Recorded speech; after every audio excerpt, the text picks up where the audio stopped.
Bom, vamos direto à Casa Branca, onde fala neste momento o Donald Trump no último dia de trabalho de Elon Musk. A direção do Elon, eles conseguiram detectar fraude, diminuir o desperdício, modernizar sistemas que estavam atrasados. Então a gente está falando de sistemas, de vários sistemas que estão mudando, coisas que não mudavam há muito tempo, como do imposto de renda, que não era computadorizado de uma forma adequada. Ele levava um tempo imenso para fazer coisas. E eu acho que isso tem menos a ver com o Elon, mas enfim, o sistema de tráfego aéreo, ele estava atrás de muitos dos sistemas no mundo. E com o governo anterior foi horrível nesse sentido, porque eles gastaram bilhões e bilhões de dólares e no fim eles não conseguiram trabalhar de forma correta. Eles tentaram trazer fiação de cobre, por exemplo. Isso não pode ser feito. Foram bilhões de dólares gastos. E o desperdício foi muito maior. Nós estamos agora fazendo um sistema moderno. O Congresso está trabalhando para aprovarmos isso rapidamente. E isso está sendo trabalhado. E eu acho que quando terminarmos esse sistema, ele será bom por 30 anos. Nós trabalhamos com um sistema que tinha 48 anos e agora estamos com sistemas cada vez mais modernos. Gastaram bilhões de dólares para mudar o sistema, enfim, e acabou não funcionando. Mais de 75 mil burocratas voluntariamente deixaram seus empregos para empregos no setor privado e outros contratos foram encerrados, muitos contratos foram encerrados e há muitos contratos que o Elon agora vai tomar conta. Alguns deles, tinham duração de 6 meses a 1 ano, e agora eles vão para o tribunal para tentar. E a gente sabia que haveria bilhões de dólares por causa de fraude e de desperdício. Por exemplo, havia um contrato de $1 milhão para trabalhar com diversidade e igualdade no Departamento de Educação. E isso era uma pequena seção disso. 59 milhões de dólares para pagar quartos de hotel para imigrantes ilegais em Nova York. 59 milhões de dólares para um hotel em Nova York. 45 milhões de dólares para programas de diversidade, igualdade e inclusão em Burma. Alguém sabe alguma coisa de Burma? 42 milhões de dólares para mudança social e comportamental em Uganda, 42 milhões de dólares para melhorar a inclusão social e econômica de imigrantes sedentários. Eu acho que 2 bilhões de dólares para Stacey Abrams e o seu movimento ambiental. E daí aí foram olhar na conta e sobrava só 100 mil dólares na conta. Eu acho que é algo que vai ser investigado em breve. Pensa nisso, 2 bilhões de dólares. O Lee também vai contar isso, 20 bilhões de dólares gastos em outro esquema ambiental. Não são 20 milhões de dólares, 200 mil que já seria muito. Em alguns casos, a gente faz 100 dólares já é muito. E aí ela recebe 2 bilhões de dólares, a Stacey Abrams, antes de eu assumir o governo. 20 milhões de dólares para o programa Sesame Street no Oriente Médio, ninguém sabe nada disso. 8 milhões de dólares para ratos transgêneros. Algo para patrocinar ratos transgêneros. E acho que a gente começa a ler essas coisas e tem muitas dessas. Então tem muito mais. E nós estamos comprometidos a fazer os cortes do DOGE, do Departamento de Eficiência Governamental, para olharmos para esse desperdício nos próximos meses. Nós vamos agora aprovar a nossa bela e grande lei no Congresso, a nossa lei do orçamento, mas nós também nós teremos a confirmação do Congresso nisso. Em alguns casos a gente vai fazer cortes, outra vez a gente vai vai mudar a maneira de olhar para alguns esquemas para ver como podemos economizar. E o DOGE continua trabalhando, por exemplo, para modernizar o sistema de imposto de renda. Muitas das pessoas do DOGE que trabalhavam com o Elon vão continuar trabalhando conosco. E o Elon não está saindo, né? Ele vai ficar indo e voltando, eu tenho essa sensação. Eu acho que o DOGE é o filhinho dele e ele vai continuar olhando para isso. Eu acho que, sem comparação, ele é uma das pessoas mais importantes na história moderna. Ele construiu empresas de carros inovadores, você olha para empresas antigas, é uma diferença enorme. Tem a empresa mais incrível no setor espacial. Ele tem a maior plataforma de discurso livre na internet. E ele foi muito atacado, foi xingado, enfim, por várias pessoas, mas o nosso país o ama. Ele vem de outro país, de um país que está passando por algumas tribulações, eu diria, mas eu acho que é tudo uma questão da gente honrar os Estados Unidos e os americanos são muito gratos a isso. Eu quero agradecer ao Elon por seu tempo e agradecer a ele como funcionário do governo, como servidor. Dá para imaginar isso? Você ter um funcionário do governo tão especial que vem aqui e nos ajuda a mudar o pensamento das pessoas, de muitas pessoas. Quando a gente fala de cortar 1%, 2%, ele falou, não, a gente pode cortar muito mais que isso. E a gente vai fazer isso de forma cirúrgica, a gente vai fazer isso de forma contínua, vamos tornar a América grande novamente. Sabe, quando eu estava na Arábia Saudita, descobri que 3 países que são predominantes, o Catar, os Emirados Árabes Unidos, a Arábia Saudita, são incríveis. Eles estão são muito inovadores. E o príncipe da Arábia Saudita disse, e os líderes dizem isso também, todos dizem que os Estados Unidos é o país mais importante agora, o mais quente agora. 6 meses atrás parecia que era um país morto. A gente não queria isso. Se o resultado não fosse o que tínhamos na eleição, a situação agora seria horrorosa. Com as fronteiras, transgêneros para todo mundo, homens jogando em esportes femininos. Eu acho que agora nós temos o melhor país do mundo. Eu passei um vídeo um pouquinho antes agora que eu queria mostrar falando da nossa economia. Mas ele tinha 2 pessoas, mas tem muita gente falando isso, que o sucesso que a gente conquistou nos últimos 4 meses é inacreditável. Eu quero, então, agradecer ao Elon pela ajuda. Os Estados Unidos agora são o país mais quente do mundo. Não há país mais quente que os Estados Unidos. A gente está indo muito bem. Quando eu deixei, a gente não tinha guerras, não tinha os problemas, a gente derrotou o Estado Islâmico, reconstruiu o sistema militar, não tinha inflação. E aí, quando eu voltei, a gente tinha inflação, guerra para todo lado, a vergonha no Afeganistão, onde a gente deixou bilhões e bilhões de dólares em equipamento militar, dos momentos mais vergonhosos do nosso país. Nós temos a Rússia com a Ucrânia, o ataque em Israel, em outubro, aquele ataque terrível, em 7 de outubro, uma coisa terrível que nunca ninguém tinha visto. E agora nós estamos nos curando de tudo isso. Nós paramos a briga ali, o conflito entre a Índia e o Paquistão. Aquilo poderia ser um desastre nuclear. E eu quero agradecer aos líderes da Índia e do Paquistão. E agradecer os nossos funcionários também. E a gente pode falar de comércio. A gente não pode negociar com pessoas que estão que estão em guerra ou que estão usando que podem usar armas nucleares. Eles são grandes líderes e eles concordaram, a Índia e o Paquistão, que deveriam parar. E com isso eles pararam.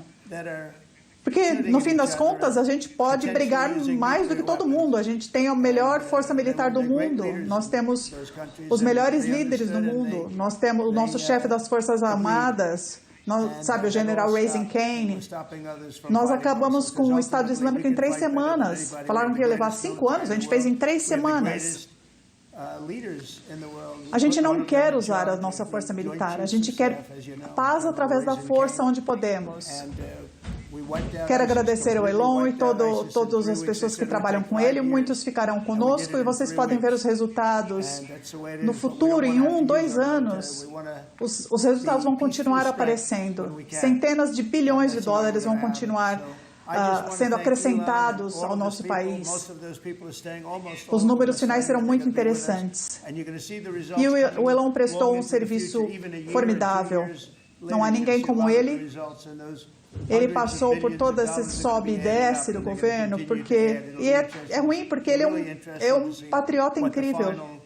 A boa notícia é que 90% do país agradece e gosta dele. Eu queria trazer aqui um presente especial que eu só dou para pessoas muito especiais. Eu já dei para algumas porque elas são muito especiais e eu gostaria de oferecer ao Elon como agradecimento do nosso país. Muito obrigado, Elon.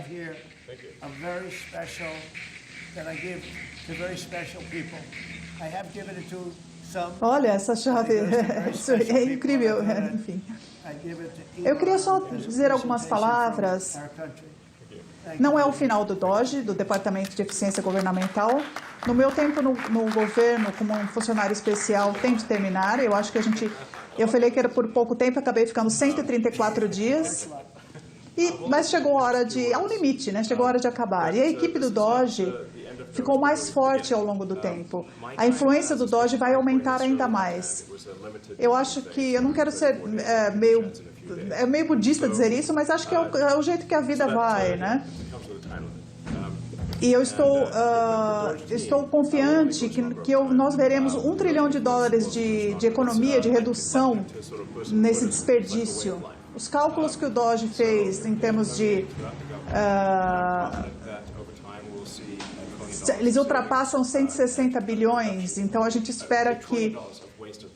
E a gente vai atingir 200 bilhões em breve. Eu acho que a equipe fez um trabalho fantástico. E eu continuarei visitando aqui, continuarei sendo um amigo e um conselheiro do presidente. Estou ansioso para falar novamente. Essa sala é incrível, não é? Olha, é fabulosa. A maneira como o Salão Oval, o presidente, como ele reformou aqui o Salão Oval. Eu adoro esse ouro no telhado. Ele estava com gesso por cima e ninguém via, né? Eu não sei quem fez o favor de fazer isso. Agora a gente tem esse ouro aqui, todo mundo ama, e é ouro mesmo. O Salão Oval tem essa majestade que ele merece, graças ao presidente. Portanto, eu estou ansioso para continuar sendo um conselheiro ao presidente e apoiar o DOGE, a equipe do DOGE, nessa busca incansável pela economia de $1 trilhão em desperdício e em redução. É isso. Muito obrigado, senhor presidente.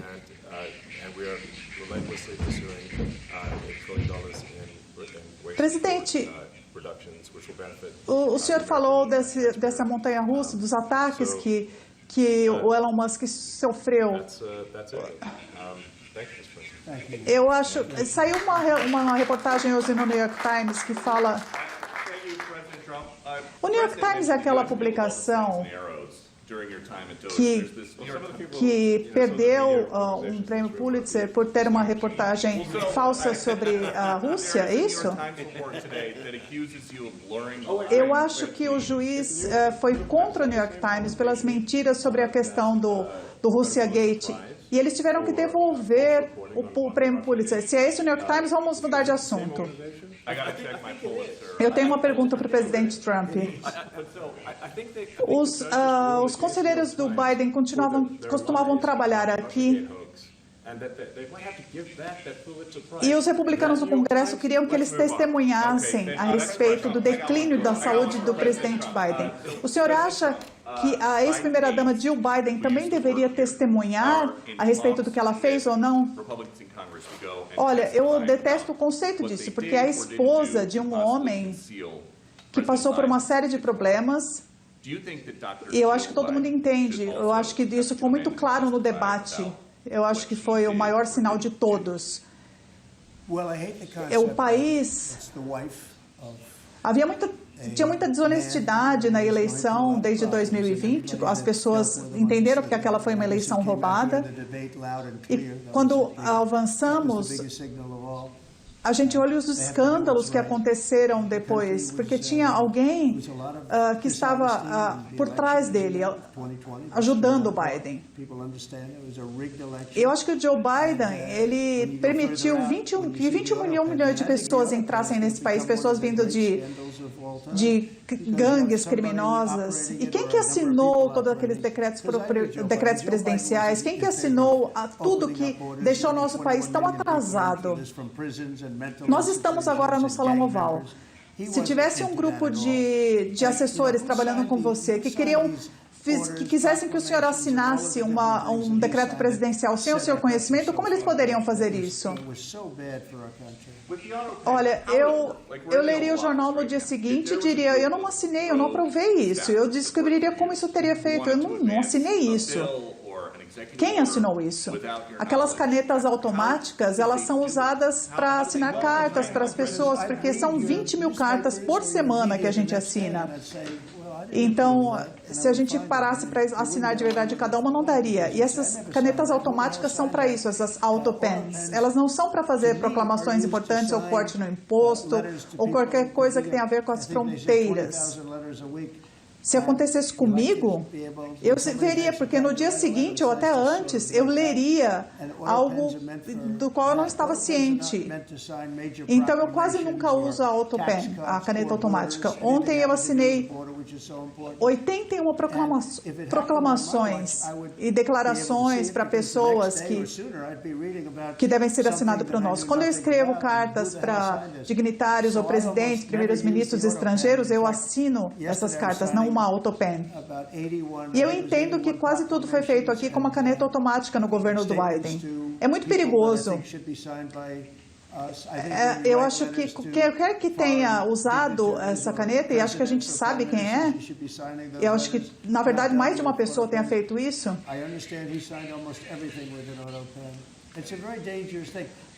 Em relação às tarifas na China, o senhor disse que eles violaram o acordo com os Estados Unidos. Sim, eles violaram uma boa parte do acordo. Se lermos tudo, a declaração inteira, eu fui bem simpático com eles, porque eles estão agora num grande problema. É uma violação do acordo. O senhor pode dar uma atualização em relação ao acordo de cessar-fogo com o Hamas? Estamos muito perto de um acordo em Gaza. Beleza. Tá bom.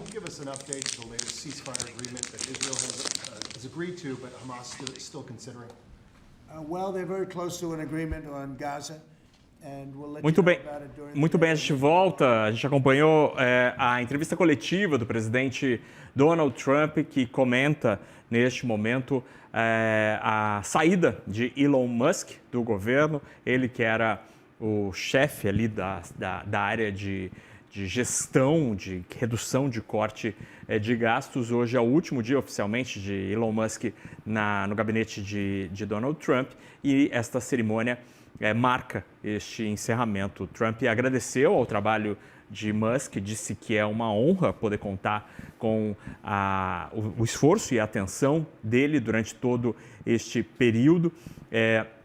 Disse que Musk é uma das pessoas mais importantes da história moderna. Musk foi atacado, mas o país, Estados Unidos, o ama. E agradeceu de forma bastante veemente o esforço de Musk à frente do Doge.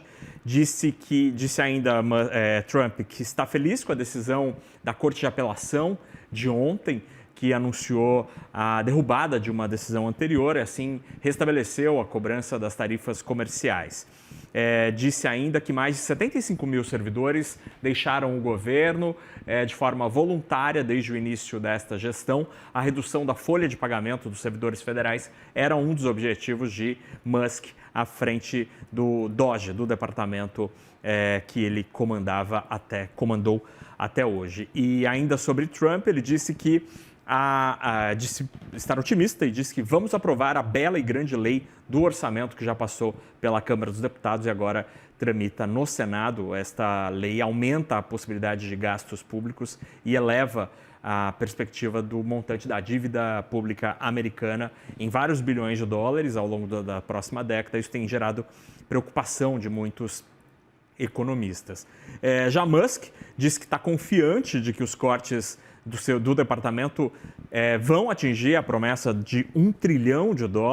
Segundo ele, as estimativas mais atuais indicam uma redução de gastos de $160 bilhões, portanto 16% da promessa, e que em breve deve-se alcançar a cifra de $200 bilhões, chegando a 1/5 da promessa deste corte de $1 trilhão.